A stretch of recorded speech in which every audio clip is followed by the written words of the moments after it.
मेरी इस कहानी का शीर्षक है सृष्टि का कोई ऐसा प्रश्न नहीं जो प्रश्न ही रह जाए। अब आइए आपको कहानी सुनाता हूँ। पंखुड़ी, हाँ मामू इधर आओ।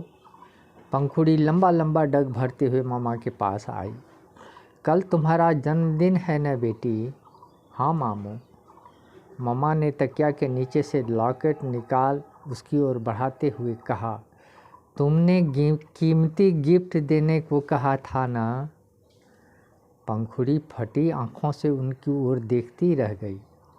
मामा दम ले लेकर बोल रहे थे, इससे कीमती संसार में और कुछ नहीं है बेटी। पंखुड़ी लेने में हिचकिचा रही थी, पर उसकी मम्मी जो भैया के पास चिंतित बैठी थी, धीरे से बोली, ले लो। पंखुड़ी ने हाथ बढ़ाकर ले लिया।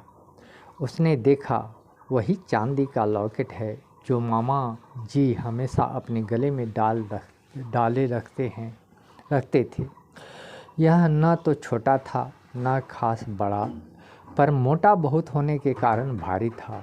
उसमें ठाकुर जी की छवि उभरी हुई थी। वे ठाकुर जी के शिष्य थे और सबों को शिष्य बनाने को तत्पर रहते थे। सबों से वकालत करते थे कि ठाकुर जी की दीक्षा लीजिए, आप अपने कार्य में दक्ष तो हो ही जाएंगे, ठाकुर जी हमेशा आपकी रक्षा करते रहेंगे। उसने माँ से कहा, इतना भारी वह हमेशा कैसे पहनेगी? माँ ने कहा, ले जाकर पूजा रूम में रख दो, धूप दीप दिखाकर पूजा क्या करना, और परीक्षा वगैरह देने के समय पहन कर जाना अच्छा होगा। उसने ठाकुर जी को आसन पर बिठा भूमिष्ठ हो प्रणाम की। रेनू टुम्पा से बोली, क्या करें टुम्पा, भैया की तबीयत तो बिगड़ती ही जा रही है। तुम एक बार डॉक्टर वीरेंद्र से क्यों नहीं मिली? गई थी माँ, उन्होंने कहा जो दवाई पड़ा है उसी का अब 10 लाख पोटेंसी पड़ेगा। मैंने कहा जब 1 लाख से यह हाल है तो 10 लाख से क्या हो जा सकता है, यह आप नहीं सोचते? उन्होंने कहा कि रोग अधिक अंदर तक चला गया हो तो रोग को निकालने के लिए अधिक नुकीले कांटे की ज़रूरत होती है। रेनू खींच कर बोली, चाहे उसके एग्रावेशन से रोगी की जान ही क्यों न चली जाए।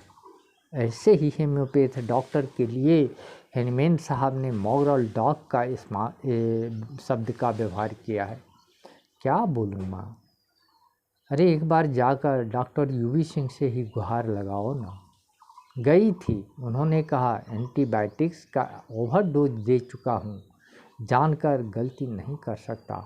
फिर डॉक्टर वीरेंद्र से जब इस बात की जिक्र की तो उसने गुस्सा कर कहा, बायो का मतलब जीभ होता है और एलोपैथ वाले एंटीबायोटिक्स चलाकर जीभ के साथ ही खिलवाड़ करते हैं। मायूस हो मैं डॉक्टर सत्तार साहब के पास भी गई थी। उन्होंने कहा हेम्योपैथ गड़े मुर्दे को उखाड़ता है। मैं हार फार कर घर आ गई। अब रात के 11 भी बज गए हैं। कल सवेरे सदर अस्पताल ले चलेंगे। रेनू बोली, नहीं, अनंत को अभी फ़ोन करो, टेम्पो लेकर आएगा, इमरजेंसी में ले चलेंगे।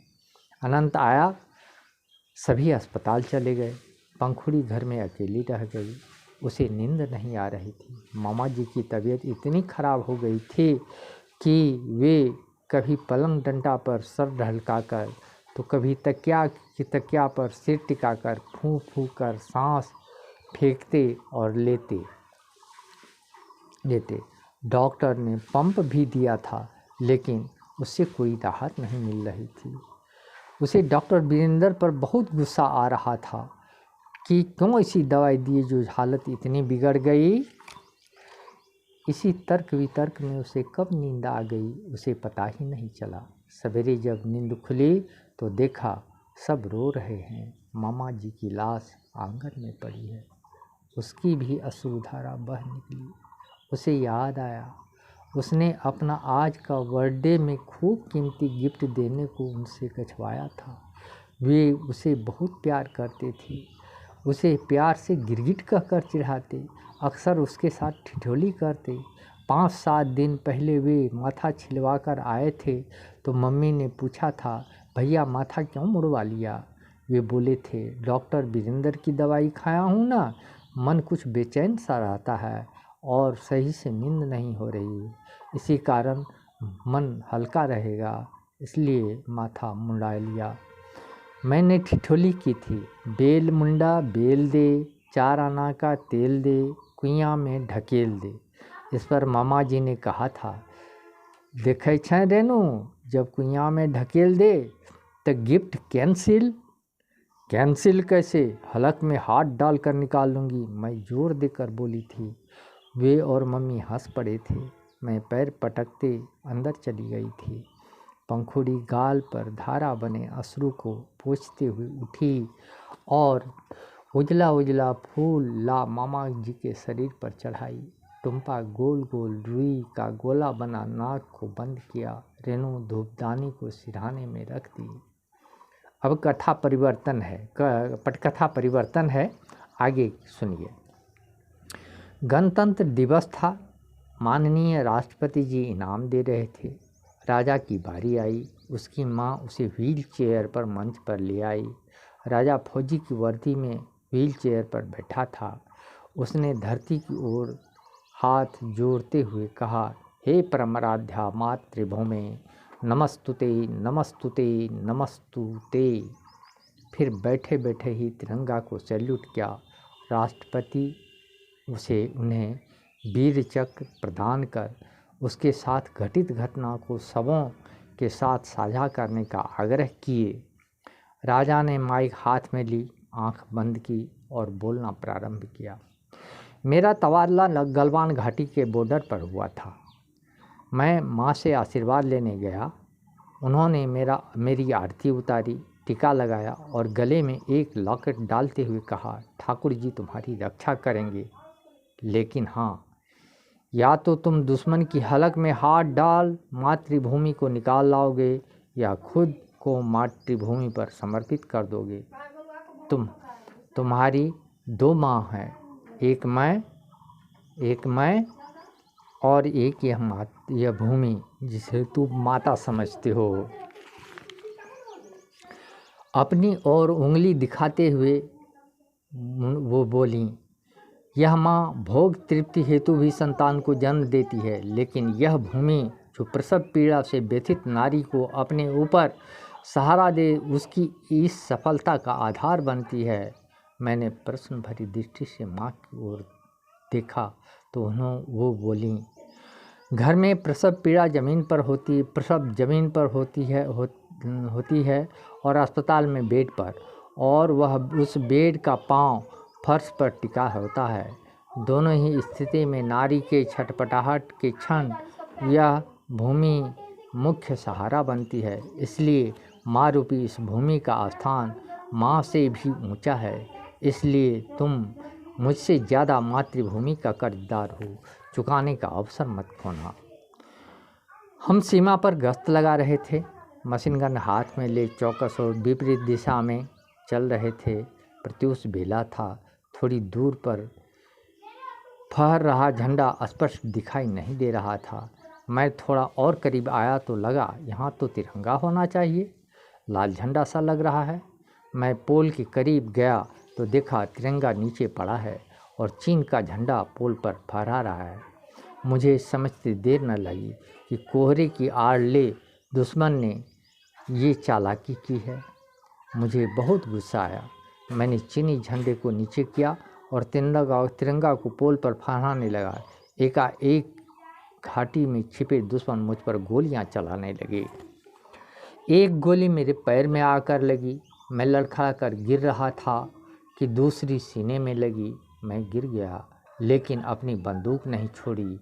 मेरे जोड़ीदार सिपाही ने पोजीशन ले फायरिंग शुरू कर दिया। दोनों तरफ से गोलियां चल रही थी।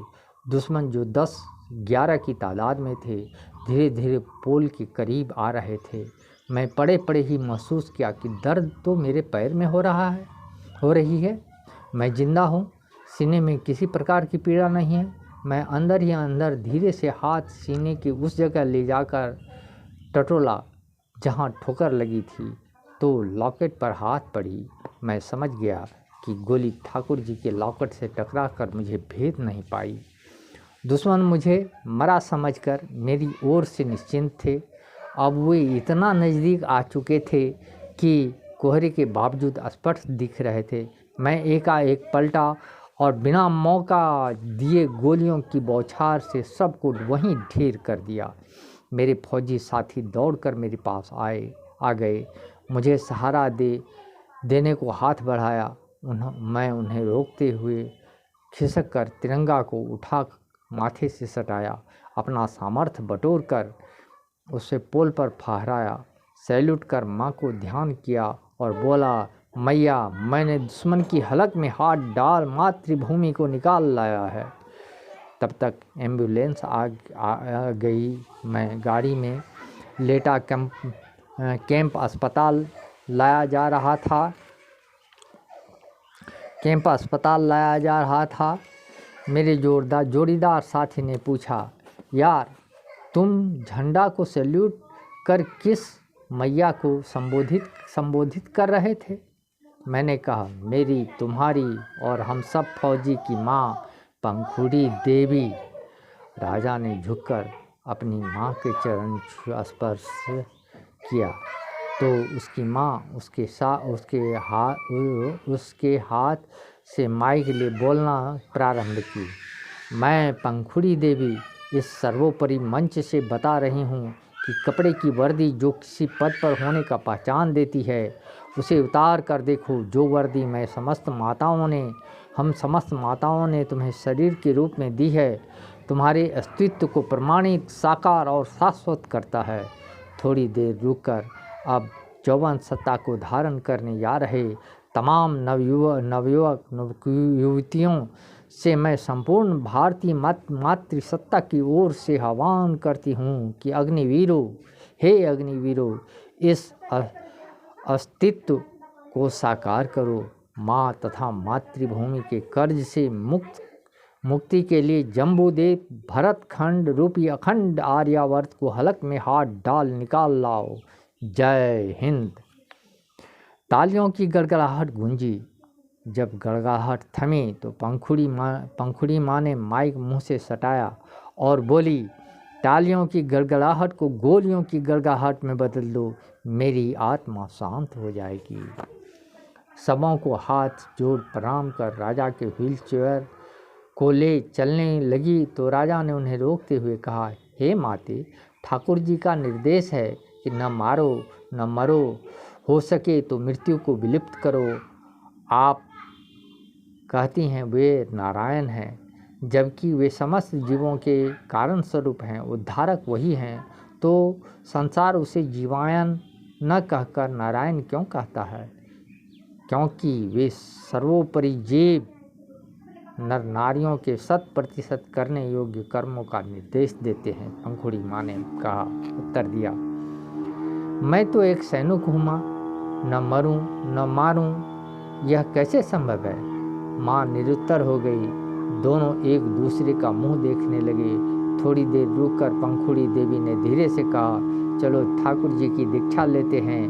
मामा कहते थे कि ठाकुर की दीक्षा लेने के बाद सृष्टि का कोई ऐसा प्रश्न नहीं जो प्रश्न ही रह जाए। इति।